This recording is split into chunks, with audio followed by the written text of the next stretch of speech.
le plaisir d'animer ce panel sur la cybersécurité, qui est un sujet qui, vous le savez tous, remonte la chaîne de valeur dans les prises de décision, mais également dans la structuration des nouvelles activités, des nouveaux services, aussi dans la réglementation, puisque les activités qui font l'objet d'une réglementation et d'obligations d'agrément doivent intégrer aujourd'hui la cybersécurité au cœur, non seulement de leur préparation pour l'agrément, mais aussi au cœur de leur stratégie. Donc c'est un sujet qui devient quand même omniprésent, y compris dans les métiers juridiques, puisque moi je dirige chez Gide une activité dédiée au monde du numérique et à l'innovation financière, et la cybersécurité est un sujet dont on parle tous les jours depuis quelque temps, dont on parle très sérieusement, notamment, encore une fois, dans la structuration juridique de ces activités. Et pour discuter de cela, j'ai le plaisir d'accueillir donc le deuxième Franck, Franck Cormary, à mes côtés, qui est consultant cyber pour Civipol, commandant honoraire de police, expert du numérique sur le juridique et le forensique, et vous nous parlerez notamment du projet Crypto Action dans un instant. Bienvenue Franck. Laurent Kosinski, pardon, non, Aymeric Picot dans l'ordre. Aymeric Picot qui est Head of Risk Consultants chez Stoic, qui propose une solution alliant couverture d'assurance et logiciel de sécurité qui permet à chaque entreprise de maîtriser l'ensemble de son risque cyber. Et puis enfin Laurent Kosinski qui est CEO chez Milo, qui est un éditeur de solutions logicielles qui permet de sécuriser le profil financier des clients et centralise des données et des algorithmes pour sécuriser leurs activités. Tout un programme dont vous allez nous parler dans un instant. Pour commencer cette conversation, Aymeric, j'aimerais parler aujourd'hui de l'état de la menace et des évolutions qu'on anticipe en matière de risque cyber. Alors bien sûr, les chiffres sont nombreux, ils sont parfois très hétérogènes. Les sources, parfois, ne sont pas forcément fiables. Il y a beaucoup d'anticipations, soit très négatives, soit trop positives. Et donc, j'aimerais qu'on en parle un instant. Vous accompagnez des structures sur leur exposition, leur protection en matière d'incidence cyber, en matière de fuite de données, de fraude informatique. Est-ce qu'aujourd'hui, les clients qui sont les vôtres ont conscience de l'étendue de la surface d'attaque qui concerne aujourd'hui le sujet de la cybersécurité? Comment est-ce que vous pouvez le décrire, alors idéalement avec quelques chiffres, mais également en termes de projection? Aujourd'hui, ce qu'on observe, c'est que les sociétés de toute taille, même si on parle des TPE, PME et petites ETI, nous chez Stoic, on assure 12 000 sociétés, entre 0 et 1 milliard d'euros de chiffre d'affaires. Donc la vision que je vais avoir est vraiment plutôt en dessous du milliard. Et on se rend compte que toutes les directions techniques sont passées du « est-ce que je serai un jour attaqué ?» à « maintenant je me prépare le jour où ça arrive pour être prêt à répondre ». Donc oui, la prise de conscience est réelle. Nous, on l'observe dans l'amélioration du niveau de sécurité des sociétés. Mais ce qu'on observe, si on regarde les années passées, c'est qu'on va avoir deux sujets qui vont commencer à prendre de plus en plus d'ampleur, que sont le risque humain qui continue à avoir de plus en plus de place dans ce qui occasionne des cyberattaques. On voit, nous, de notre côté, que 60% des incidents que gèrent nos équipes ont pour origine, de près ou de loin, tout ce qui touche à la messagerie et donc au risque humain. Et on parle de compromission des boîtes mail, mais de fraude de plus en plus. Et sans surprise, alors on est obligé d'en parler dans toutes les conférences, il faut qu'on parle d'IA. Et donc l'IA permet aujourd'hui de passer d'un modèle où les attaquants, il fallait être pointu pour pouvoir justement utiliser ces modèles et en faire quelque chose. Et aujourd'hui, n'importe qui dans le monde entier peut industrialiser à grande échelle ce qu'on appelle désormais des technologies comme le phishing. Pour employer les nouveaux termes, on aime bien en cyber mettre des mots sur chaque nouvelle technologie et procédure. Le phishing, c'est quand on vient imiter la voix de quelqu'un pour émettre une fraude. Et donc on voit que toutes ces techniques permettent à n'importe qui dans le monde entier d'être très percutant pour cibler les bonnes personnes à grande échelle et en même temps en ayant un contenu qui est très personnalisé. Donc on voit que le risque humain continue à prendre de la place.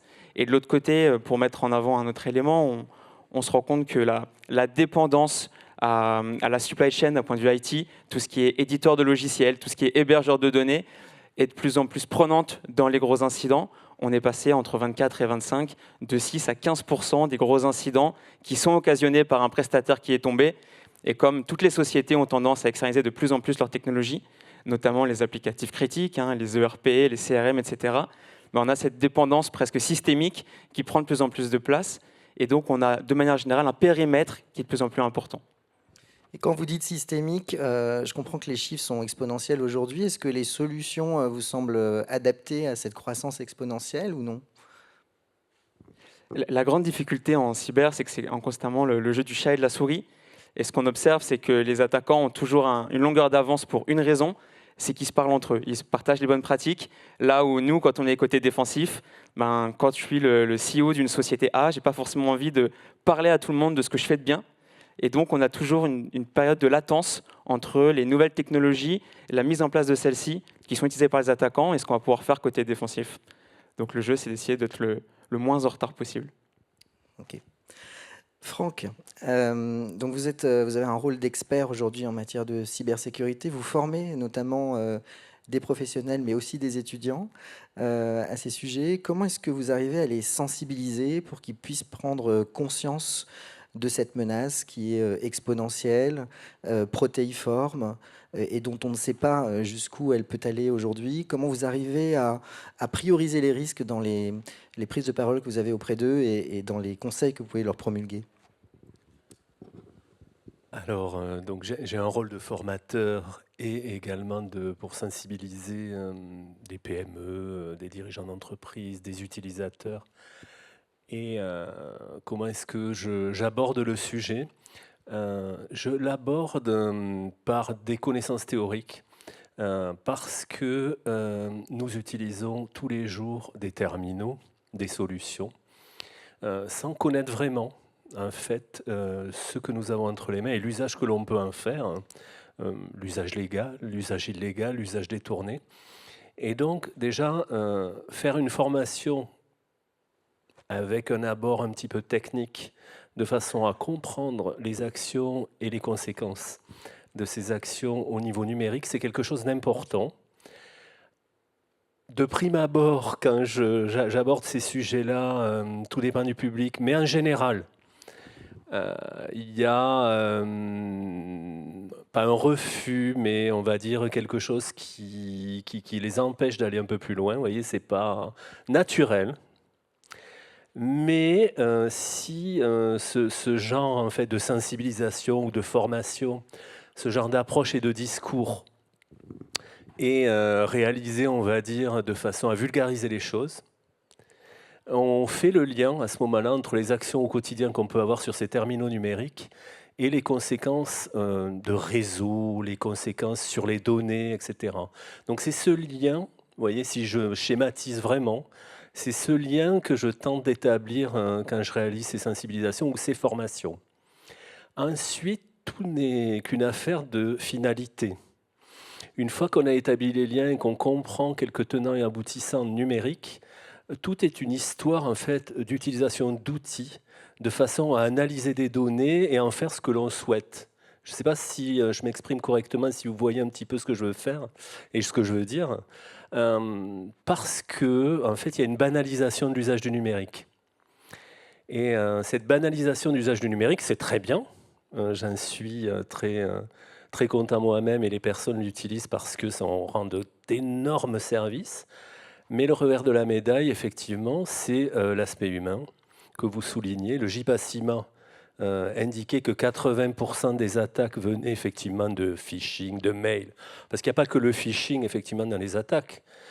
Il peut y avoir de l'exécution de code malgré toutes les barrières qu'on peut mettre en œuvre, puisqu'on peut recevoir du code par l'intermédiaire, effectivement, de n'importe quel contenu, n'importe quel fichier, que ce soit un mail, une pièce jointe, on fait ça. On parle de ça couramment, mais pas que. Également, en naviguant sur Internet, on peut recevoir du code malicieux qui va s'exécuter sur votre machine si elle est peu sécurisée. Donc voilà, c'est ce que je veux faire passer comme message, c'est comprendre ce que l'on fait de façon à voir les conséquences numériques de nos actes avec nos terminaux numériques et rapprocher ça d'un usage quotidien, qu'il soit professionnel ou personnel. Parce qu'effectivement, ici, on est un groupe de professionnels, mais je tiens également à lier les deux parce que l'usage du numérique que l'on fait à titre personnel va forcément déteindre sur le paysage professionnel. Et donc, on parle d'hygiène numérique, séparer les usages, etc. Personnellement, je pense que c'est un euphémisme. On ne peut pas séparer les choses parce qu'on ne peut pas couper un cerveau en deux, quoi. Voilà. Et les cerveaux vont bientôt être remplacés par les machines, donc ça viendra encore plus amplifier le risque. Je plaisante bien sûr. On va parler maintenant des conséquences sur le risque cyber. Laurent Kosinski, vous dirigez une société qui fournit une ou des solutions logicielles qui permettent de sécuriser le parcours de financement de clients d'établissements financiers. On sait que dans le domaine des établissements financiers, la réglementation est de plus en plus drastique et de plus en plus, là aussi, multiforme, protéiforme. Comment, en termes de conséquences du risque cyber, compte tenu de cette menace, quelles peuvent être les principales conséquences d'une mauvaise préparation de ces établissements au risque cyber, même si, encore une fois, la réglementation leur impose un certain nombre de choses aujourd'hui, très précises, ils peuvent encore être insuffisamment préparés. Quel est votre regard dessus? Alors, sur les sujets cyber, en fait, d'abord, on va parler de confiance, parce qu'en fait, c'est quand même le sujet clé. Et en fait, il y a le premier sujet, c'est comment on se met à l'abri des risques cyber soi-même. Et par exemple, nous, on a une très bonne société, Stoic, voilà, dont on est client. Parce qu'en fait, un premier sujet, c'est comment on protège nos propres données. Et ça, c'est l'une des obligations clés. Là où nous, on intervient, c'est plutôt en deuxième lame. Parce qu'en fait, tous les jours, quasiment, on entend à la radio, à la télé, où on peut lire des failles du hacking un peu massif. La question, en effet, c'est plus est-ce que je vais l'être, mais plutôt quand et comment je vais le gérer. Et nous, en fait, ces données, une fois qu'elles sont hackées, partent vers des fraudeurs qui vont l'utiliser de manière massive, en particulier grâce à l'IA, parce qu'en fait, ça va permettre d'aller industrialiser quelque chose qui avant était fait plutôt à la main. Et une fois que j'ai des infos type Ficoba, il n'y a pas très longtemps, donc 1 200 000 comptes lus, ça veut dire qu'il y a des IBAN qui sont disponibles, il y a des noms, on crée des fausses pièces d'identité, puisqu'aujourd'hui, c'est simple comme bonjour.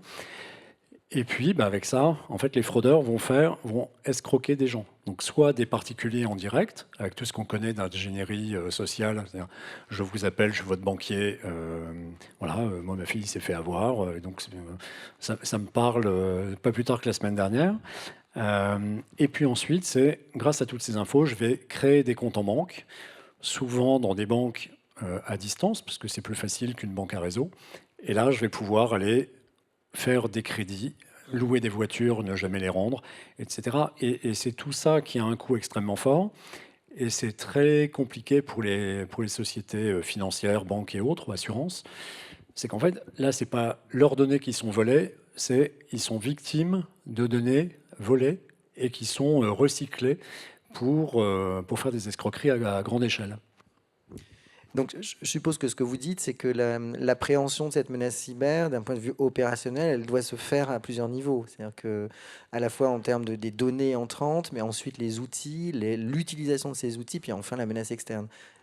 Ouais. Vous arrivez à prioriser ces risques, ces conséquences, encore une fois, du risque cyber sur... Alors en fait, il n'y a pas une règle établie, et en effet, c'est un peu la course contre la montre. Alors d'abord, il y a des fraudeurs qui sont extrêmement doués et eux ont plus de chances que ça marche. L'intérêt, c'est qu'il y a beaucoup de fraudeurs, je qualifiais de fraudeurs du dimanche, et à un moment, ils ne vont pas forcément être au point sur absolument tout. Et là où on peut plus facilement les attraper, c'est dans le fait de croiser les données, croiser les canaux, croiser plein de choses entre elles, pour trouver la petite erreur qui fait qu'on a un signal faible, et là on se dit « Ouh tiens, c'est pas terrible ».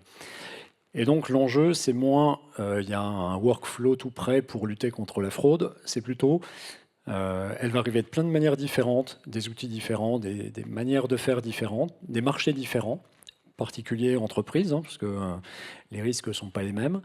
C'est plutôt comment on est capable d'être en permanence dans l'articulation de ces solutions entre elles et le fait de croiser les données. Aymeric, vous êtes d'accord avec cela? C'est-à-dire que j'imagine que vous avez, et chacun, en fonction des prises de vue sur à la fois vos clients, mais également sur les différentes industries que vous couvrez, des approches, et vous l'avez très bien dit, Laurent, à l'instant, on ne peut pas les classer de la même manière selon les cas d'usage et selon ce à quoi on est confronté. Vous, comment est-ce que vous arrivez à compléter justement ces conséquences du risque cyber? Quelle priorité vous donneriez dès lors qu'on essaierait d'établir, encore une fois, compte tenu de cette menace qui est énorme, des priorités en termes de traitement et d'anticipation? Effectivement, nous, on va avoir un regard qui est légèrement différent, mais sur le même sujet. Et je dirais qu'il y a un un sujet qui est important, dont les DSI me parlent beaucoup ces derniers temps, c'est une sorte de fatigue dans la gestion de tout ce qui a piloté aujourd'hui, parce qu'ils font face à de plus en plus de volume de données à traiter. Et donc, effectivement, l'enjeu de savoir qu'est-ce qu'on attaque en premier et qu'est-ce qui est le plus important devient absolument clé, parce que c'est de plus en plus difficile avec des ressources humaines qui évoluent beaucoup moins vite que le volume de data à analyser. Ça devient difficile de savoir tout gérer et tout traiter. Nous, ce qu'on observe majoritairement, c'est qu'il va y avoir 2 types d'incidents majeurs, si on veut les mettre dans des catégories. On a d'un côté la fraude, dont on parle énormément, et à juste titre, parce que c'est ce qui a le plus de croissance ces derniers temps, alimenté par la facilité de parler un français impeccable, on ne revient pas dessus grâce à l'IA. D'un côté, de l'autre côté, on a tous les enjeux liés au ransomware. Et le ransomware, il va y avoir 2 grandes conséquences. Il va y avoir celle de la fuite de données, qui derrière va entraîner des réclamations par les tiers dont les données ont fuité. Il faut savoir qu'une société, quand elle collecte des données, quelle que soit la sensibilité de la donnée, la volumétrie de ces données, quel que soit où elle l'a fait héberger, si la donnée qu'elle a collectée fuite, cette société qui sera au premier rideau, qui fera face aux réclamations. Et donc, quand on prend les institutions financières, quelles qu'elles soient, elles ont des données dans des volumétries importantes, des sensibilités importantes, et donc les enjeux de responsabilité civile, et donc toute la préparation de comment je traite mes données, est-ce que je respecte le cadre du RGPD, etc. Et comment derrière je vais être performant une fois que les données ont fuité pour communiquer aux personnes, pour les rassurer, etc. Ça va être un enjeu clé. Et de l'autre côté, on va avoir tout ce qui est plutôt lié à l'interruption d'activité, qui est très concrètement, j'arrive le lundi matin au travail et les outils sur lesquels je travaille ne sont plus accessibles. La société s'est fait chiffrer ou son partenaire s'est fait chiffrer. C'est ce qu'on va dire de plus en plus, c'est-à-dire qu'on externalise des outils. J'en parlais de la supply chain au niveau IT qui est de plus en plus importante et donc qui va avoir pourtant le même impact final pour la société, qui est de ne pas pouvoir travailler correctement en tout cas. Et donc je dirais que charge à chaque société en fonction de sa spécificité vraiment, de faire une analyse business de ses coûts et d'analyser à quel point est-ce qu'elle est dans le respect du RGPD, premièrement sur le sujet des données. Si demain les données, la société est attaquée, quel type de données vont être exfiltrées? Est-ce qu'on a tous les œufs dans le même panier ou non? Ça va être important. Et puis de faire cette analyse sur les enjeux business, la perte d'exploitation dont on peut beaucoup parler côté assurance. C'est quelque chose qu'il faut profondément analyser. Nous, pour donner des stats, 90% de ce qu'on indemnise aujourd'hui en France, c'est de la perte d'exploitation. C'est du business qui est vraiment perdu. C'est le sujet numéro 1 en termes d'indemnisation. C'est intéressant ce que vous dites sur la perte d'exploitation parce que effectivement, lorsqu'on regarde globalement le financement, enfin les budgets qui sont faits en matière informatique, développement informatique par bon nombre d'entreprises aujourd'hui, il me semble, c'est mon point de vue, mais j'aimerais avoir votre avis, Laurent, notamment, que ces budgets sont insuffisants et notamment préparent insuffisamment du point de vue vraiment du financement et du budget cette menace, qui n'est pas d'ailleurs une menace supposée, mais une menace réelle, actuelle, déjà. Est-ce que vous estimez que les entreprises aujourd'hui, et on est chez France FinTech, qui parle beaucoup du financement des FinTech et des établissements financiers, à juste titre, est-ce que vous trouvez que le financement est suffisant pour préparer cette menace? Et je parle d'un financement qui peut après être rentable compte tenu effectivement des pertes d'exploitation qui pourraient être évitées. Quel est votre regard sur ce sujet lié au financement de la menace cyber? Alors, on va dire que d'abord, la grande difficulté, c'est de mesurer ce que ça va coûter à l'entreprise. Parce que d'abord, il y a une probabilité. Alors, quand on est assureur, on a des actuaires qui font ça très bien, mais on se dit toujours que c'est pour les autres. D'accord, donc on va respecter déjà le réglementaire. Et puis après, c'est compliqué. On a des budgets informatiques quand même qui sont tendus. Et pas forcément non plus un grand savoir-faire de qu'est-ce qu'on doit mettre en place vraiment comme solution, comment je vais m'en prémunir. Et il y a tout le côté humain, parce que quand même, depuis tout à l'heure, on parle de formation, etc. J'aurais beau mettre toutes les protections qui vont bien. Le facteur X dans ce type de fraude, ça reste la personne. Je clique là où il ne fallait pas dans ma messagerie. Je pense mettre à jour un logiciel et je me retrouve avec un faux logiciel qui vient pomper toutes mes données. Et ça, en fait, c'est super compliqué. Donc, est-ce que c'est suffisant? C'est pas très simple à dire. Par contre, est-ce que les boîtes sont suffisamment couvertes aujourd'hui compte tenu de la recrudescence de la fraude et du fait que ça marche très très bien? On peut dire que plutôt non. j'imagine, et difficile à chiffrer bien sûr. On va prendre quelques minutes pour parler du cas spécifique du monde des cryptoactifs. Parce que c'est un marché qui se développe, un marché qui aujourd'hui est réglementé, au sein de l'Union européenne du moins, ce qui est déjà bien, et qui est exposé, je dirais, structurellement à beaucoup de partenaires technologiques, des partenaires également qui viennent du monde financier historique, traditionnel, et qui donc, de ce fait, est exposé naturellement à une surface d'attaque qui peut être spécifique et liée à ce marché. Franck, vous, dans votre mission avec Civipol, et je vous laisserai nous en parler si vous le souhaitez, qui lutte donc contre les trafics illicites et la criminalité organisée, et qui cherche, je crois, à construire des coopérations internationales notamment. Quelle est la place prise par le sujet crypto? Est-ce que c'est une place qui est grandissante? Est-ce qu'elle est traitée de manière très spécifique, encore une fois? En quoi ce marché peut-il intensifier les risques en matière de cybercriminalité?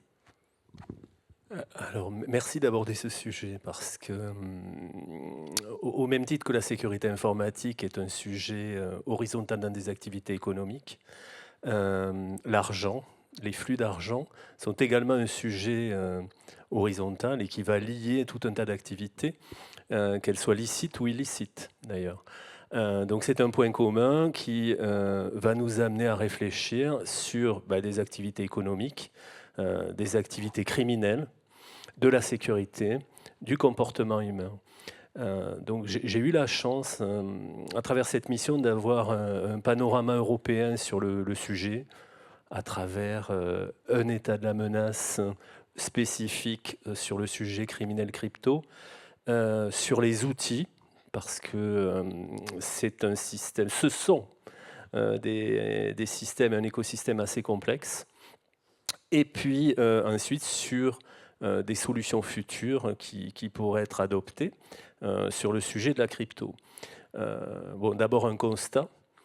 Les cryptos sont majoritairement utilisés de façon à réaliser des investissements ou des paiements de façon tout à fait légale.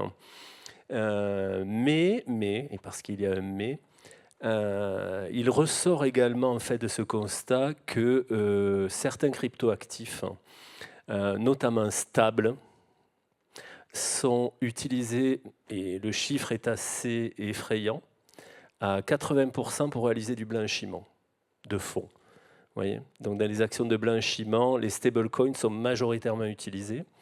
Donc pourquoi je vous parle de ça? Parce que c'est un facteur de risque, évidemment. Et pourquoi les stablecoins? Parce que dans des affaires de blanchiment, les criminels ne veulent pas perdre d'argent. Ils ont déjà le besoin de commissionner des intermédiaires. Donc il est hors de question pour eux de subir des fluctuations de cours. Donc ça, c'est un constat. Et ensuite, il y a sur cet aspect-là, entre guillemets, quelques marchés de niche qui vont concerner les cybercriminels. Parce qu'aujourd'hui, par rapport à ce panorama de la menace que vous avez établi, on a une professionnalisation qui existe déjà depuis fort longtemps. Et on appelle ça crime as a service, bon, dans ce domaine-là.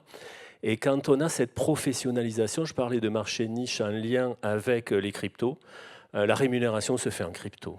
Donc ça peut atteindre des sommes, on va dire, relativement importantes pour des individus, dérisoires pour des entreprises, mais ce que l'on constate à chaque fois, c'est que ces actions qui sont rémunérées peut-être de façon dérisoire ont de fortes conséquences en termes d'image, de reconstruction du système d'information, la perte, par exemple, de la comptabilité, l'impossibilité de réaliser les paiements de salaire à la fin du mois, enfin, toute la gestion de crise que vous avez décrite, les conséquences ne sont pas prises en compte et ne sont pas évaluées par rapport à la rémunération qui va être reçue par ces cybercriminels. Moi, j'ai eu à connaître certaines affaires où la préparation d'un malware, par exemple, était tout à fait segmentée par des professionnels du crime qui étaient tout à fait spécialisés, et cette préparation s'étendait sur une période de 3 années. avec quelque chose qui était tout à fait professionnel. Et dans sa réalisation, c'est la même chose. On a un aspect préparation tout à fait segmenté. La réalisation et la dissémination ensuite de ce genre de menaces purement cyber est tout aussi professionnelle, avec des voies qui sont, on va dire, démultipliées, avec des spécialistes, par exemple, de ce qui va être du blanchiment pour récupérer l'argent. Merci, c'est très éclairant. Alors évidemment, dans mon rôle de modérateur, je vais être obligé de modérer l'angle de vue, et non pas ce que vous avez dit bien sûr, mais l'angle de vue pour faire plaisir notamment à nos amis du monde crypto, qui sont quand même de plus en plus sous le couvert de réglementation, qui leur imposent des règles très strictes, notamment en matière de transfert. Et vous avez évoqué le sujet des stablecoins, c'est pour ça que je me permets de réagir dessus, qui est un sujet bien spécifique lié au monde crypto et de plus en plus encadré et complètement dans le viseur des autorités à travers le monde. Et c'est vrai que souvent, et c'est pour ça que je me permets de modérer derrière, l'amalgame entre blanchiment et le monde crypto a été trop fait, fut un temps, notamment par certains observateurs.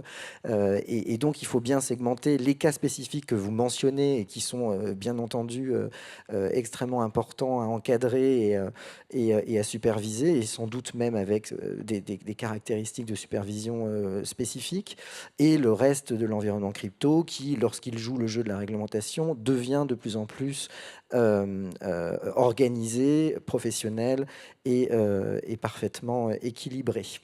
Je vois qu'il nous reste très peu de temps, mais j'avais quand même envie, avant de dire également un petit mot de conclusion, de vous poser la question des bonnes pratiques et de ce que vous souhaiteriez dire aux personnes qui nous écoutent ici, et puis plus largement celles que vous donnez en général, que vous citez en général à vos interlocuteurs, que ce soit des clients ou des professionnels avec lesquels vous travaillez.